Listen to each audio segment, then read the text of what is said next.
El mexicano es el que más trabaja a nivel global. El mexicano es muy productivo. Es fácil aprenden rápido.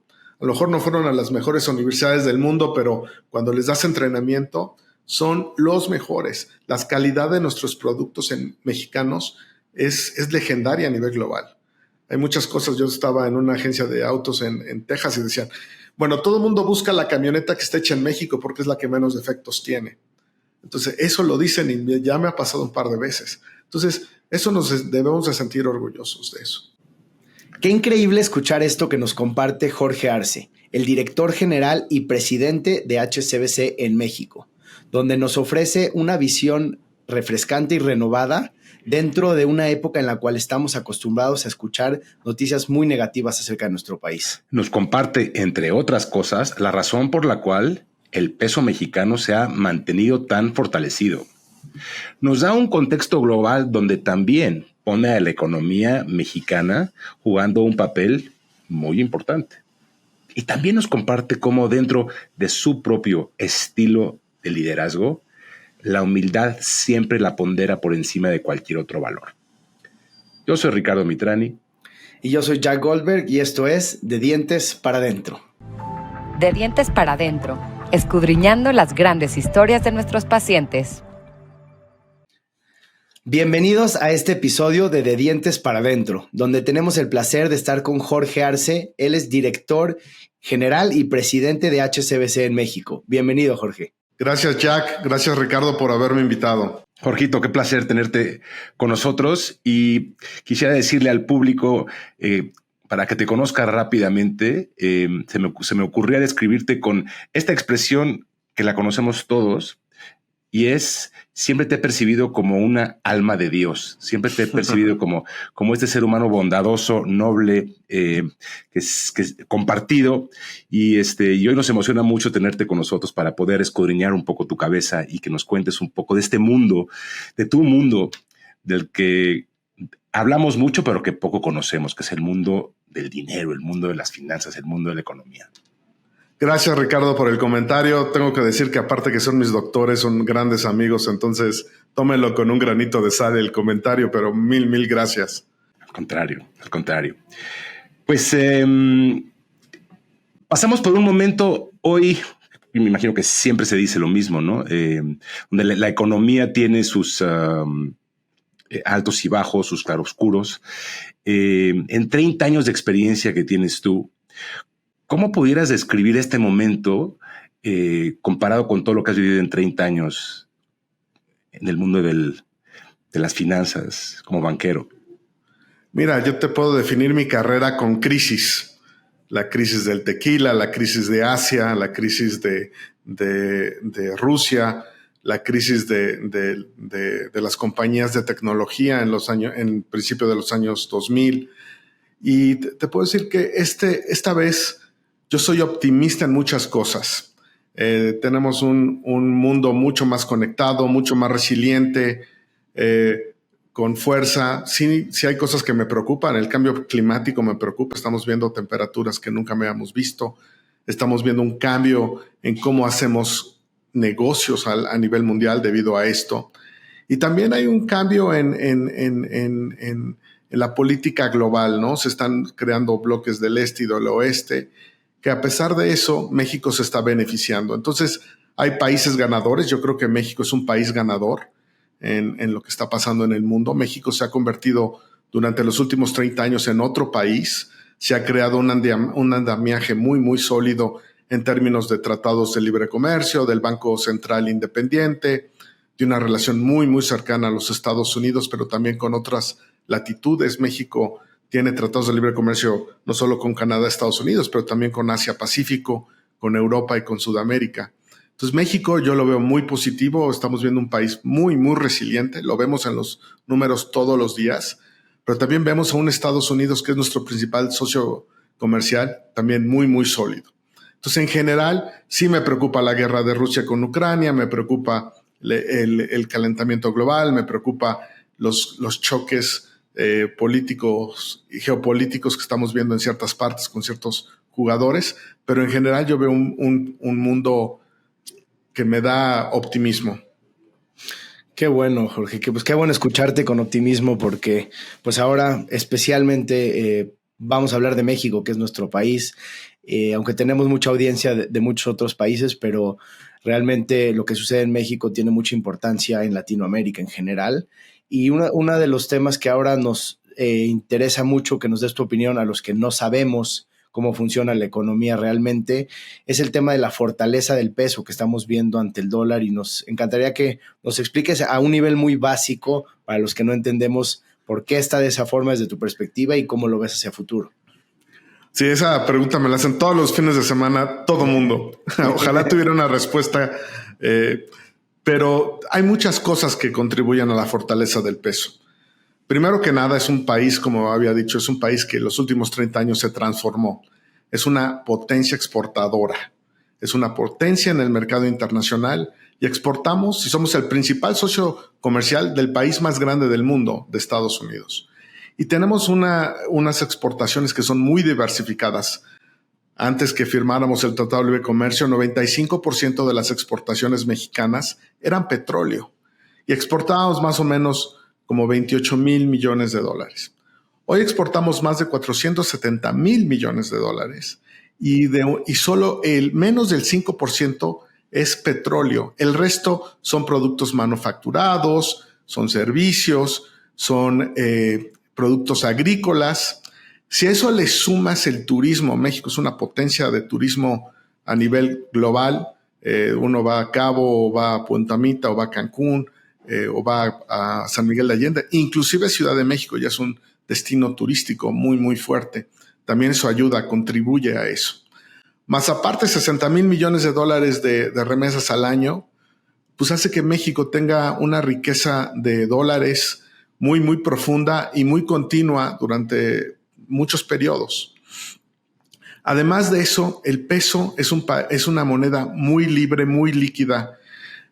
Más o menos hay días que en México se venden y se compran 8,000 millones de dólares peso dólar en México, pero se pueden tradear a nivel global más de 60,000 millones de dólares, que son pesos que nunca entraron a México, que se venden y se compran en Chicago o se hacen derivados o lo usan para protegerte de inversiones en otras latitudes. El peso se usa mucho como una moneda hedge, que le dicen, que es de protección contra inversiones en otros lados. Entonces México tiene un mercado central independiente con mucha credibilidad, unas exportaciones fuertes, muy abierto al mundo. En México tú puedes abrir tu cuenta en cualquier lado, puedes mandar y recibir dólares, pesos, puedes hacer muchas cosas y eso es único en el mundo. También nos ha ayudado para tener un peso fuerte el hecho de que Rusia y Ucrania pues, están fuera del mercado también. Entonces, muchas de esas inversiones que iban a Rusia o Ucrania, pues buscan lugares alternativos y México es un gran lugar para eso. Parece mentira, pero bueno, no parece mentira. Los medios de comunicación se encargan siempre de generar esta ansiedad en la población y nos pintan panoramas que a veces son, pues eso, muy alarmantes. Y en México, pues invariablemente escuchamos todas estas historias que nos generan ansiedad. Y nosotros que vemos pacientes todos los días, parece mentira, pero la inmensa mayoría de nuestros pacientes llegan con este contagio de ansiedad de que el país está peor que nunca y esta narrativa que es tan tóxica. Y por eso nos fascina recibirte, porque tú siempre traes esta narrativa tan optimista. Tú que te codeas con la gente que toma decisiones importantes, estás sentado en una mesa donde inclusive puede estar el presidente de nuestro país y que te hace tener una óptica y una perspectiva muy diferente a la que otra vez los medios se encargan de nutrir. Pero esta condición de generar ansiedad parecería que no solo es de México, parecería como que es de todos lados, ¿no? Sin duda, sin duda. Mira, hay cosas que me preocupan también en México. Hay la violencia, hay crimen organizado, hay ciertas cosas que tenemos que como país enfrentar. La desigualdad, sin duda. Tenemos que invertir en infraestructura, tenemos que invertir en infraestructura en las ciudades, tenemos que invertir en educación, tenemos que crear una población mucho más educada, mucho más preparada para competir con un mundo muy, muy diferente a lo que vimos hace 30 años, por ejemplo. Y eso sí tenemos que hacerlo juntos. No solo es la obligación del gobierno hacerlo, sino es de todos nosotros. Pero sí hay cosas que se pueden mejorar, hay cosas que no están yendo tan bien, pero hay cosas que están saliendo bastante bien. Si tú hablas con gran mayoría de los empresarios, muchos tienen sus mejores años en los últimos 3, 4 años, ¿ok? Entonces, sí, hay cosas que tenemos que cambiar, hay cosas que tenemos que enfrentar. México ha probado que tiene instituciones sólidas que pueden enfrentar ciertos retos, pero tenemos que seguir construyéndolo. México no es algo que ya llegamos y ya está construido, es algo que tenemos que seguir construyendo a lo largo del tiempo. Y eso no solo depende de quién va a ser nuestro presidente o quién va a ser el Congreso, sino de todos nosotros.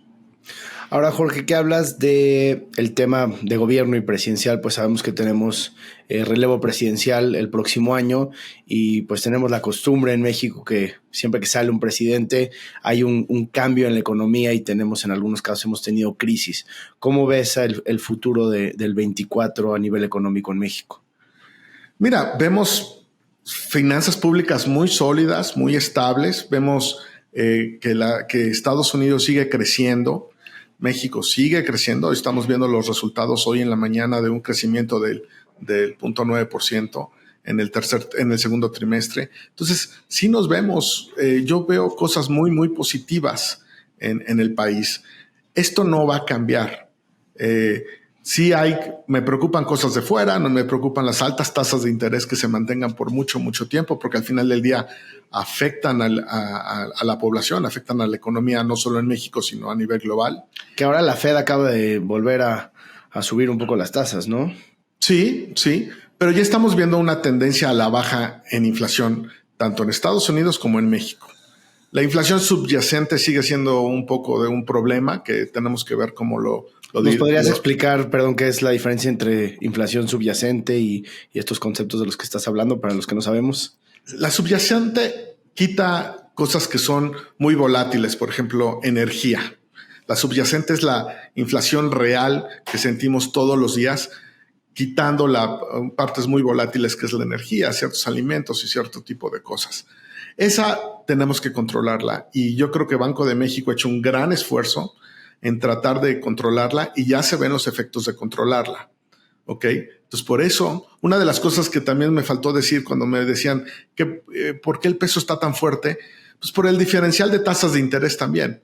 México fue muy responsable, tomó muy en serio el problema de inflacionario, de inmediato subió tasas, de inmediato trató de restringir la oferta monetaria, que es uno de los grandes factores en crear inflación, y lo hizo mucho más rápido que inclusive otras latitudes y otros países más desarrollados. Eso también ha contribuido a que el peso se aprecie.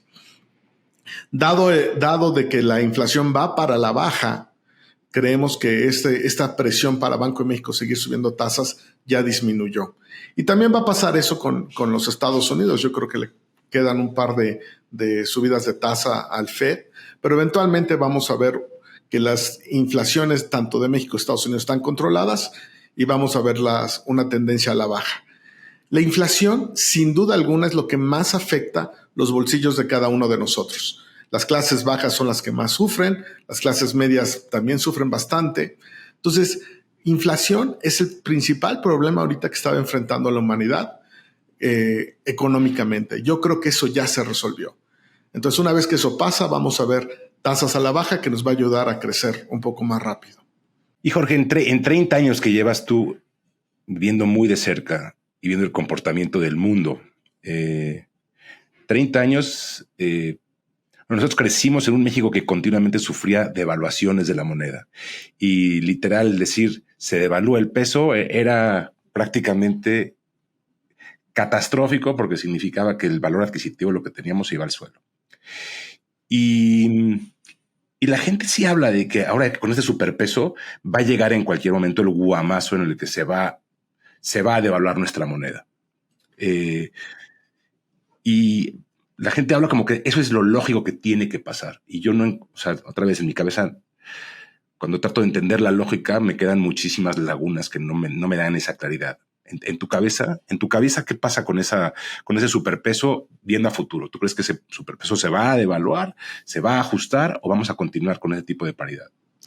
Mira, hay que ponerlo en un contexto diferente, México actual con México del que vivimos nosotros, Ricardo. El México que nos tocó en los 80s, inclusive en los 90s, era un país muy, muy diferente, un país no tan abierto, no tan exportador, que no tenía una institución independiente que es el Banco de México, que el gobierno se sobreendeudaba mucho en cortos plazos y que en ciertos momentos, cuando subían las tasas de interés a nivel global, que normalmente era lo que pasaba, el primero que se rompía era México. Dicen que cuando el Fed sube tasas, algo se rompe. Y normalmente en los últimos 30, 40 años era México, porque México era un país sobreendeudado, muchos de la deuda era a corto plazo, no tenía una base industrial, una base de servicios tan sólida, no tenía unas finanzas públicas tan disciplinadas como las tenemos ahora, no tenía la industria turística como la tenemos del tamaño que la tenemos. Es más, es algo impresionante, pero México hoy exporta más productos agrícolas que petróleo. Es más, exporta más aguacate que petróleo en términos monetarios. Entonces, estamos exportando casi 70,000 millones de dólares. Si recordamos el campo mexicano en los 80s, no exportaba, era un campo de subsistencia, un campo poco desarrollado, y ahora es totalmente diferente. Perdón, Jorge, exportamos más aguacate que petróleo. En términos de dólares, sí. Wow. Es increíble. Se puso de moda el Avo Toast y se puso de moda el guacamole en el Super Bowl. Sí. Pero también ves mangos en Europa y ves berries. Somos el principal exportador de berries, de frutos rojos a los Estados Unidos, que se consumen muchísimo. Mangos, frutas, verduras, tomates, cebollas. Entonces, también tenemos el beneficio de que es una economía abierta. Entonces podemos comprar de todas partes, reducir nuestros costos y tener una economía muy, muy eficiente. Entonces, el México de hoy es totalmente diferente al México de antaño. Oye, ¿el peso se puede depreciar? Sí, se puede depreciar. Puede fluctuar su valor. Una cosa es que se deprecia y que se vaya de 16.80 a 19, y otra cosa es que se devalúe, que se vaya de 20 a 30 o a 35. Eso no pasa porque las balanzas públicas de México funcionan y funcionan muy bien. Ahora, Jorge, el discurso que tú nos estás platicando suena mucho más optimista. Vemos avances en la economía mexicana. Nos explicas el tema de exportación agrícola. ¿Por qué no estamos escuchando eso en las noticias, en la mañanera y en la comunicación que nosotros recibimos todos los días como población? Si tú ves la narrativa en la industria, ves la narrativa en lo que se platican con inversionistas internacionales, con líderes de empresas globales que vienen y están invirtiendo en México, todos tienen un optimismo infinito en México. Entonces estamos viendo una inversión, la planta más grande de Tesla a nivel global se va a hacer en Nuevo León, pero también Chrysler está invirtiendo, también Kia está invirtiendo, también muchas otras industrias están invirtiendo en México y lo ven como un lugar de crecimiento, no solo para cubrir nuestro mercado local, que es importante y grande, sino para cubrir el mercado global. HSBC está invirtiendo más que nunca en su historia en México y para nosotros es un mercado muy, muy grande porque son clientes sólidos, son empresas muy internacionales, muy globales, que operan en México, pero también operan en todo el mundo y que su mercado es muy importante acá. Hay cosas que tenemos que mejorar en México. Por ejemplo, 50% de la economía sigue en la parte informal. Eso hace que seamos menos productivos que el resto del mundo o que países comparativos a nosotros. No recaudamos tantos impuestos como debemos de recaudar debido a eso. Tenemos que ampliar la base de contribuyentes, tenemos que atraer a esa gente a la economía formal para que sean más productivos, pero también que se beneficien del IMSS, que se beneficien de tener una cuenta bancaria, de que puedan operar de una manera mucho más eficiente. Tenemos que enseñarle a la gente que está en la economía informal que ser parte de la economía formal tiene mucho valor. Y eso es uno de los grandes retos para las futuras administraciones del país. Hablabas también del tema de las instituciones ahora, y también nosotros escuchamos como población que las instituciones están débiles, que se han utilizado recursos de afores y de reservas que se tenían y que se han utilizado para otros proyectos. ¿Cómo ves tú el tema de instituciones en el futuro? Mira, en las Afores, una de las grandes reformas que hemos visto en los últimos años que se hizo en esta administración es la reforma del plan de pensiones. Eso hace que cuando la población se retire, en lugar de tener más o menos el 33% de sus ingresos al momento de retirarse, van a poder aspirar a tener hasta el 70%. Eso hace que el futuro sea muy prometedor para todos los jubilados en el futuro. También nos crea una base de ahorro a largo plazo que pocos países tienen a este nivel. Entonces vamos a crear, y hay muchos cálculos, yo he visto cálculos que más o menos como el 70-80% del Producto Interno Bruto se va a ahorrar en las Afores. Y las Afores lo ahorran de una manera prudente, tienen programas muy, muy sólidos de inversión, de programas de inversión no solo en México, sino invierten a nivel global. Entonces, a mí yo no he visto nada que me preocupe en las Afores. Lo único que estamos viendo es de que tenemos una oportunidad infinita en cómo utilizar los recursos que las Afores van a tener, que los ahorradores mexicanos van a enviar hacia las Afores. Y ahí podemos invertir ese dinero que es a muy largo plazo en infraestructura para crear nuevos aeropuertos, caminos, puertos, cruces fronterizos, tratamiento de agua, desalinizadoras, plantas eléctricas, no solo que sean dueñas del gobierno, que sean dueños mixtos o del sector privado. Todos esos proyectos necesitan ahorros a largo plazo y las Afores los van a tener. Entonces, en las instituciones que yo he visto, pues han funcionado. Hay contrapesos en el país. Eso nos hace fuertes como país. Hay elecciones, hay Suprema Corte de Justicia, hay cortes, hay una serie de cosas que hemos visto que funcionan y funcionan bien. Bueno, una de las cosas de las que la gente perpetuamente se queja, y tenemos un montón de pacientes que están vinculados al sector energético, es que México apuesta por un modelo energético caduco, cuando el resto del planeta está moviéndose más hacia energías renovables, más verdes. Y eso es algo que escuchamos recurrentemente, ¿no? Que hay gastos en una refinería, que estamos invirtiendo más otra vez en la explotación del petróleo, cuando parecería que el mundo civilizado está volcándose más hacia la búsqueda de energías renovables. ¿Qué opinión tienes ahí? Mira, México para competir en el futuro va a necesitar construir una infraestructura mucho mayor de energía. Y gran parte de esa energía tiene que venir de fuentes renovables y limpias. México fue de los primeros países que se comprometió con compromisos muy sólidos en bajar sus emisiones y los refrendó y los hizo inclusive mucho más ambiciosos recientemente. Para eso necesitamos invertir en energía solar, en viento. Tenemos que utilizar todas las energías, porque no nos va a dar de abasto, no nos vamos a dar de abasto de toda la necesidad energética que va a necesitar el país. Porque estamos viendo muchas empresas viniendo a México, todos hablan de nearshoring, estamos viendo ese es un tren que no va a cambiar. Nosotros como Banco Internacional estamos viendo muchas empresas de todo el mundo con ganas de expandir sus operaciones en México, pero de cambiar operaciones en México. Perdón, Jorge, escríbenos un poquito mejor este concepto del nearshoring. ¿En qué consiste? Sí. Básicamente es en diversificar tus cadenas de suministro, que a lo mejor las tienes concentradas en ciertas partes de Asia, ciertas partes de Europa, y quieres acercarte más a tus consumidores finales. Y eso hace que muchos de los consumidores están en Norteamérica o en Europa. Entonces, si algo aprendimos de la pandemia es que estas cadenas de suministro se pueden romper muy fácilmente.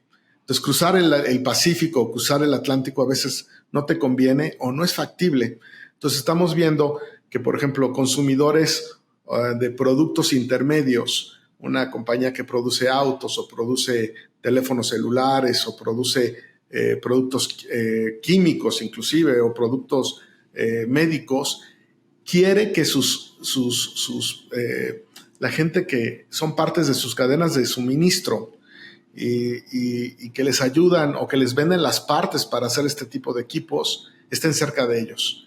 Y para eso México es el mejor posicionado en el mundo. Tenemos una cercanía con el primer país y el país más importante consumidor en el mundo y quieren que estén cercas.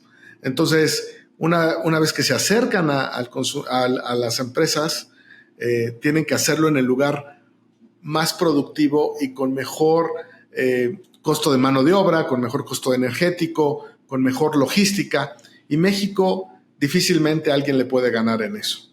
Si tú pones una planta en el Bajío, pones una planta en Guadalajara o pones una planta en Chihuahua, pues estás a 48 horas de cruzar la frontera y llegar a Chicago, llegar a Texas o llegar a Austin, donde están también muchos del resto de las cadenas productivas. Oye, esta narrativa tan tóxica también de los políticos americanos que se encargan también de desacreditar a México y que nos acusan continuamente de ser los responsables de su problema en el narcotráfico y demás. Y lo ves en ambos lados del espectro político en Estados Unidos. Pero concretamente, ahora que también estamos por presenciar este nuevo debate de quién se va a quedar con la presidencia en Estados Unidos y que se replantea este personaje Donald Trump, a quien tú conoces inclusive hasta personalmente cuando vivías en Nueva York. ¿Esto cómo potencialmente nos afecta a México? Es decir, ¿tú crees que es parte de la narrativa política, pero a la hora de la hora nosotros no corremos riesgos? ¿O sí hay este riesgo que dependiendo de hacia dónde se vaya la balanza política en Estados Unidos puede afectar a México? Mira, yo creo que es una responsabilidad compartida de la parte de Estados Unidos y México, en la parte de la demanda y de los que los producen y que los envían para allá. Yo creo que tenemos que trabajar juntos. Yo creo que un diálogo entre los dos países, dándonos apoyos, reconociendo las responsabilidades que cada uno tiene, va a hacer que las cosas mejoren. Sin embargo, la retórica es preocupante, es fuerte, no solo de un solo candidato, sino de muchos candidatos. Lo que tenemos que hacer es platicar, es acercarnos con ellos, es como país, es trabajar juntos, porque solo juntos lo vamos a resolver. México comparte la frontera más cruzada en el mundo con los Estados Unidos. Tenemos casi 2,000 kilómetros de frontera común, tenemos millones de mexicanos del otro lado. Estamos muy integrados económicamente, pero también familiarmente, sociológicamente, políticamente. Entonces lo que tenemos que hacer es cooperar, trabajar juntos. Y yo sí soy optimista en la cual los países, mientras más dialoguen, más cooperen, más confíen en uno al otro, mejor nos va a ir. Pero es un problema, el narcotráfico es un problema de todos, es un problema que tenemos que atacar juntos y yo creo que haciéndolo juntos lo vamos a hacer mejor. Jorge, estás en una posición, como nos has contado hasta ahora, muy importante dentro de las instituciones de bancos en México, pero también las decisiones que tomes tú con tu equipo pues, van a ayudar a forjar el futuro económico de México. ¿Cómo manejas tú esta responsabilidad que tienes ante el poder de una forma personal? Primero, con mucha humildad, ¿no? Sabes que tienes una responsabilidad. ¿Cuántas boquitas depende de ti, George? ¿Cuánta gente trabaja en el banco? Tenemos entre 16,000 colegas que trabajan directamente en el banco, más aparte todos los proveedores de servicios y todo. Entonces son casi 20,000 personas que cooperan o trabajan con el banco directamente. Pero aparte tenemos más de 6,5 millones de clientes activos. Es un banco muy, muy importante para el grupo HSBC, pero yo también creo que es un banco muy importante para México. Es el banco que permite la interconexión entre este y oeste, norte y sur. Somos el banco por mucho el más internacional y más global que opera en México. Somos el banco del nearshoring, estamos ayudando a estas empresas que operan en otros lados en China que expandan sus operaciones aquí en México, Europa y obviamente las norteamericanas y sudamericanas, canadienses. Entonces somos un banco que está hecho para operar en un país como México, un país abierto, interconectado, creciente, con mucho futuro. Entonces, ¿qué tenemos que hacer? Pues asegurarnos que nuestros clientes tengan el servicio y la experiencia que requieren y que merecen. Ser los mejores en lo que damos, dar un precio transparente, claro, y que la gente sepa que está recibiendo el valor que está pagando por él. Tenemos que darles los mejores servicios, la mejor experiencia digital que pueden tener. Para eso tenemos que invertir, para eso tenemos que entrenar a nuestra gente, para eso tenemos que ser una parte dinámica del gremio bancario en México. Y por eso la responsabilidad es muy, muy grande. Por ejemplo, hablábamos de finanzas verdes o del cambio climático. Las finanzas y el sistema bancario, el sistema financiero, es clave para hacer esta transición hacia una economía más sustentable, más verde, con menos emisiones, que va a salvar al planeta. Porque al final del día, todas las decisiones grandes del planeta requieren dinero. Sin dinero no pasa nada.